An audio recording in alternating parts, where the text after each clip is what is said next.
नमस्कार दोस्तों, आप सभी का स्वागत है कहानी अनुराग में। अभी तक आपने हमारा चैनल सब्सक्राइब नहीं किया हो तो चैनल को सब्सक्राइब कर कहानी अनुराग को प्यार दें। तो आइए आज की कहानी की शुरुआत करते हैं। दोस्तों, हमारे भारतीय समाज में कहा जाता है कि यदि कोई व्यक्ति दान पुण्य करता है तो उसे स्वर्ग की प्राप्ति होती है। वैसे बहुत से धर्मों में दान का अलग अलग महत्व होता है, लेकिन हिंदू धर्म में दान करना बहुत ही पुण्यदायी कार्य माना जाता है। दान पुण्य करने से न सिर्फ ईश्वर का आशीर्वाद प्राप्त होता है, बल्कि घर में सुख शांति और वैभव में भी वृद्धि होती है। आज की कहानी अर्जुन और श्री कृष्ण के एक बहुत ही प्यारे प्रसंग से जुड़ी हुई है।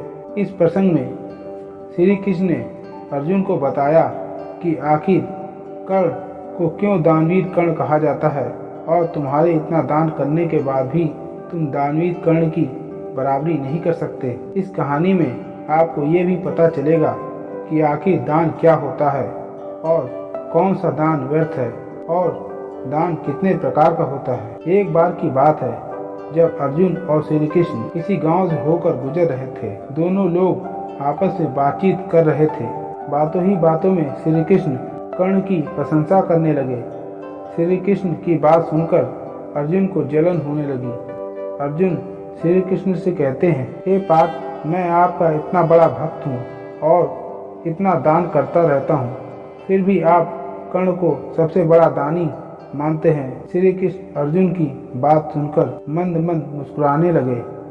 श्री कृष्ण समझ जाते हैं कि अर्जुन को अपने दान पर बड़ा घमंड हो गया है, इसलिए उसके इस अहंकार को नष्ट करना जरूरी है। श्री कृष्ण जिस रास्ते पर चल रहे थे वहीं पास में ही स्थित दो पहाड़ियों को सोने का बना दिया।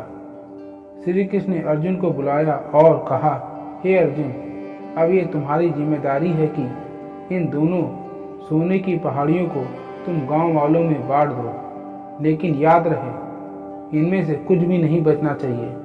अर्जुन ने कहा, हे माधव, आप चिंता ना करें, ये तो बहुत छोटा सा काम है। अर्जुन ने आसपास के गांव के सभी लोगों को सूचना देकर बुलवा लिया। जब सारे गांव वाले आ गए तो अर्जुन ने सभी गांव वालों से एक लाइन में लग जाने के लिए कहा और थोड़ा थोड़ा सोना सभी लोगों में बांटना शुरू कर दिया। जैसे जैसे अर्जुन सोना बांट रहे थे वैसे वैसे लोग अर्जुन की जय जयकार करते जा रहे थे।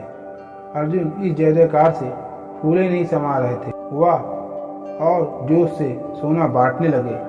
जो व्यक्ति जितना सोना मांगता अर्जुन पहाड़ी से उतना सोना तोड़कर उसे दे देते। लगातार सोना बांटते रहने से उनमें धीरे धीरे अहंकार आ गया। गांव वाले भी सोने के लालच में बार बार लाइन में लग जाते और सोना लेकर चले जाते। 2 दिन और 2 रात अर्जुन ने लगातार पहाड़ से स्वर्ण काट कर गाँव वालों में बांटते रहे, लेकिन पहाड़ थोड़ा सा भी कम ना हुआ। 2 दिनों तक जब सोना बांटने के बाद भी भीड़ ना कम हुई और ना ही सोने का पहाड़ कम हुआ, तब अर्जुन परेशान हो गए और अब अर्जुन बहुत थक भी चुके थे। आखिर में अर्जुन श्री कृष्ण के पास गए और बोले, हे माधव, मुझे क्षमा कीजिए, मैं ये काम और नहीं कर पाऊंगा, मैं बहुत थक गया हूँ। श्री कृष्ण ने अर्जुन से बोला, कोई बात नहीं, तुम विश्राम कर लो। अब श्री कृष्ण ने कर्ण को बुलाया और कर्ण से कहा, हे कर्ण, ये 2 सोने के पहाड़ हैं जो मैं तुम्हें दे रहा हूँ। इस पहाड़ को तुम्हें सारे गांव वालों में बांटना है, लेकिन शर्त यही है, इसमें से कुछ भी नहीं बचना चाहिए। कर्ण ने श्री कृष्ण से कहा, जैसी आपकी आज्ञा। कर्ण ने सारे गांव वालों को एक जगह एकत्रित किया और सभी गांव वालों से कहा, ये 2 सोने का पहाड़ है, ये सब कुछ आप लोगों का है, इस पर आपका अधिकार है। जिसको जितना सोना चाहिए वह अपनी आवश्यकता के अनुसार उतना ले सकता है। गांव वालों से इतना कहकर कर्ण चले गए। ये सब दृश्य अर्जुन देख रहे थे। अर्जुन सोचने लगे कि यह विचार उनके दिमाग में क्यों नहीं आया। अर्जुन ने श्री कृष्ण ने कहा, यह कार्य तो मैं भी कर सकता था। श्री कृष्ण अर्जुन की इस बात पर मुस्कुराए और बोले, तुम ये कर सकते थे, लेकिन तुमने किया नहीं क्योंकि तुम्हें मोह माया ने घेर लिया और सोने के पहाड़ से तुम्हें मोह हो गया था और तुम सोचने लगे कि इस पहाड़ पर मेरा अधिकार है। तुम अपने हिसाब से सोने को लोगों में बांटना चाहते थे, तुम गांव वालों को उतना ही सोना दे रहे थे जितना तुम्हें लगता था कि उन्हें जरूरत है। वही गांव वाले जब तुम्हारी जय जयकार कर रहे थे तब तुम्हारे अंदर दाता होने का भाव आ गया था।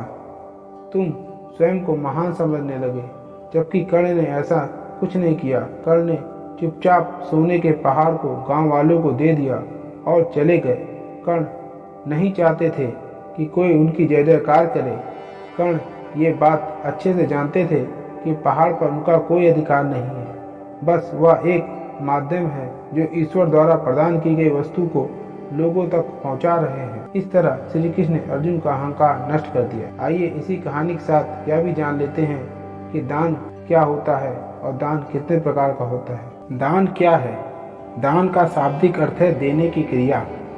सभी धर्मों में सुपात्र को दान देना परम कर्तव्य माना गया है। हिंदू धर्म में दान का बहुत ही महत्व है। संक्षिप्त शब्दों में कहें तो दान का किसी जरूरतमंद को सहायता के रूप में कुछ देना है। कौन सा दान व्यर्थ है? जो दान कुछ पाने के उद्देश्य से किया जाता है वह दान व्यर्थ होता है। उस दान का पुण्य कभी नहीं मिलता। जो दान निस्वार्थ होता है वही जीवन में फलीभूत होता है। दान के 3 प्रकार। गीता के अनुसार दान 3 प्रकार का होता है। जो दान कुपात्र व्यसनी को या अनादर पूर्वक या दिखावे के लिए दिया जाए वह अधम है। जो बदले में कोई लाभ लेने या यश की आशा से कष्ट से भी दिया जाए वह दान मध्यम है। परंतु जो दान कर्तव्य समझकर बिना किसी अहंकार भाव के निस्वार्थ भाव से किया जाता है वही उत्तम श्रेणी में आता है। दोस्तों, आशा करता हूँ कि ये कहानी आपको पसंद आई होगी। अगर ये कहानी आपको अच्छी लगी हो तो चैनल को सब्सक्राइब जरूर कर दें ताकि हमारी हर वीडियो की नोटिफिकेशन पहले आपको मिल सके।